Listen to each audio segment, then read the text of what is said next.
Masih seputar nasab Ba'alawi. Saya tidak akan membahas kaitannya apakah nasab Ba'alawi itu dzurriyyat Rasulullah Shallallahu Alaihi Wasallam atau bukan.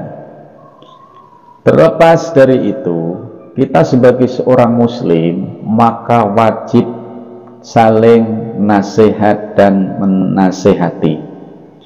Kalau memang nasab Ba'alawi itu dikatakan sebagai terah atau dzurriyyah atau keturunan Rasulullah Shallallahu Alaihi Wasallam, maka harus ingat akan pesan-pesan yang akan saya sampaikan. Karena saya seorang muslim, maka berhak pula untuk saling mengingatkan kepada diri kita dan Anda semuanya. Mungkin bagi sebagian pemirsa video ini tidak penting, akan tetapi untuk mengingat ya, apa yang selama ini sudah Anda pelajari, barangkali ada yang sudah pernah terlupakan, bisa ingat kembali. Dan insya Allah video ini menjadikan bermanfaat.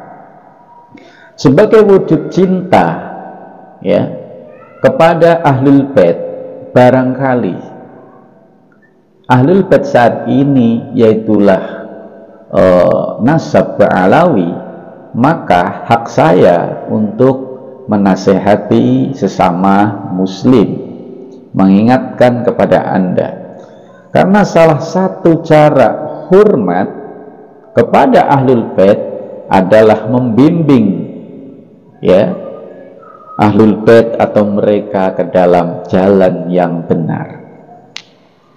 Di dalam Al-Quran, Allah Subhanahu wa Ta'ala telah menfirmankan, yaitu di dalam Quran surat Al-Mu'minun ayat 101 yang bunyinya, wa idza nufikha fis-suri fala ansaba bainahum yawma idzin wa la yatasaalun. Saya yakin pemirsa tahu semua artinya ini atau maksud dari ayat di sini. Maksudnya ketika trompet pertanda kiamat itu tiba, maka antar seseorang dengan orang lain itu sudah tidak ada ikatan pernasaban. Jadi ini makna bil murad ya, sebagaimana yang dikatakan oleh Imam Jalaluddin Al-Mahalli ya, bukan makna secara teks ayat. Ketika datang hari kiamat, maka sudah tidak ada lagi pernasaban di antara mereka. Karena apa? Karena kesibukan mereka menghadapi polemik yang luar biasa. Polemik hari kiamat jauh lebih dahsyat daripada polemik masalah nasab ya. Jadi di hari kiamat nggak akan ditanyakan dan nggak akan saling menanyakan nasabmu siapa, kamu anaknya siapa, nggak ada yang tanya-tanya begitu lagi ya. Itu yang pertama. Jadi karena polemik atau huru hara hari kiamat yang begitu luar biasa, maka tidak akan sempat lagi seseorang menanyakan tentang nasab. Bubar semua ikatan pernasaban. Di dalam Quran surat Asy-Syu'ara ayat 214 ada satu ayat lagi yang mengatakan wa anzir ashiratakal aqrabin. Rasulullah Shallallahu Alaihi Wasallam mendapat dawuh dari Allah Subhanahu Wa Ta'ala agar menasehati kerabat dekatnya ya, agar mengingatkan agar mereka menjaga diri dari api neraka. Ini menurut sebagian ahli tafsir dimaknai demikian ya.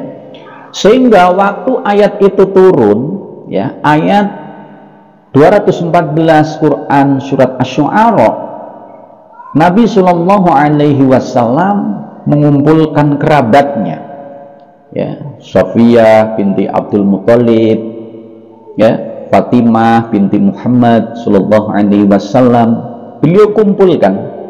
Dan apa yang beliau katakan saat itu?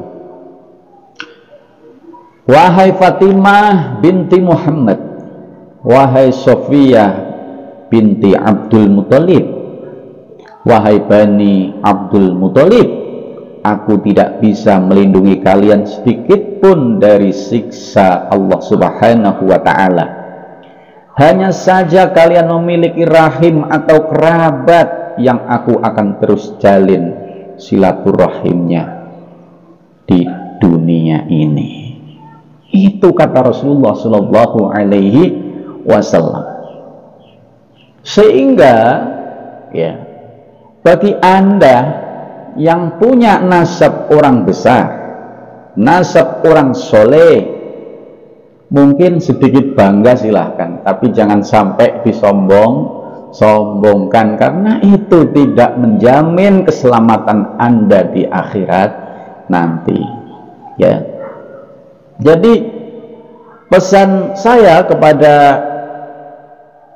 dzurriyyat, ya, barangkali Bani Alawi ini termasuk dzurriyyat Rasulullah, saya hanya pesan kepada Anda, jangan dijadikan nasab sebagai instrumen kedekatan kepada Allah Subhanahu wa ta'ala.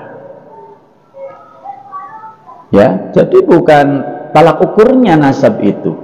Yang kedua, nasab bukan menjadi patokan seorang terbebas dari dosa, karena nggak maksum.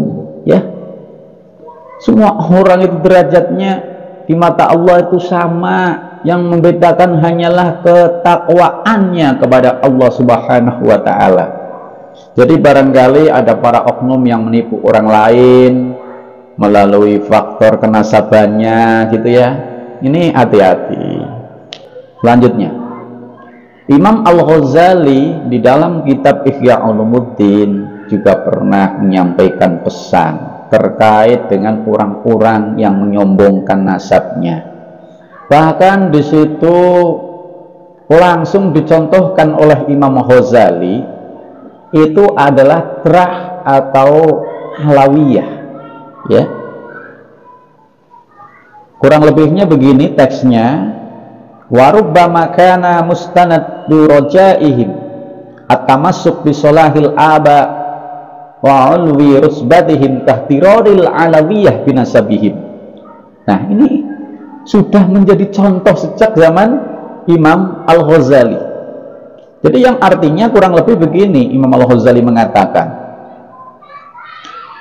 boleh jadi mereka menyandarkan harapan dengan berpegang pada kesolehan dan ketinggian derajat ayah-ayah mereka, seperti tertipunya sebagian keturunan Alawiyah dengan nasab mereka, tapi bertentangan dengan perilaku ayah-ayah mereka di dalam ketakutan, ketakwaan, dan kewaraan kepada Allah Subhanahu wa ta'ala, dan menduga bahwa mereka lebih mulia di sisi Allah daripada bapak-bapak mereka.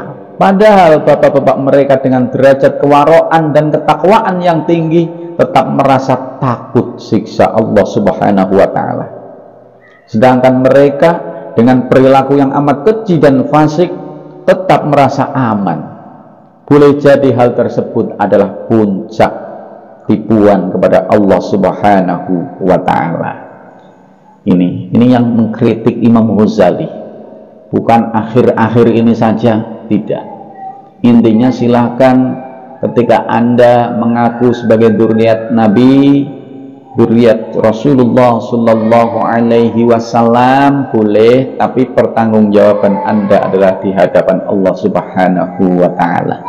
Mohon tidak ada yang sakit hati, sekedar saling mengingatkan. Saya akhiri, wal afu minkum. Wassalamualaikum warahmatullahi wabarakatuh.